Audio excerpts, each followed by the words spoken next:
Ever wonder what's happening when your joints make that distinct popping sound? It's not actually your bones cracking. The main culprit is something called cavitation. When you stretch or bend a joint, you create negative pressure in the synovial fluid that lubricates it.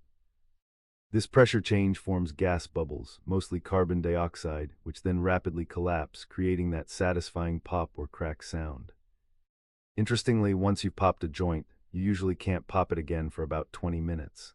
That's how long it takes for the gases to redissolve into your synovial fluid. And contrary to what your mother might have told you, studies show cracking your knuckles doesn't actually cause arthritis, though excessive joint manipulation could potentially cause some soft tissue damage over time. That's the bizarre science behind your body's built-in bubble wrap.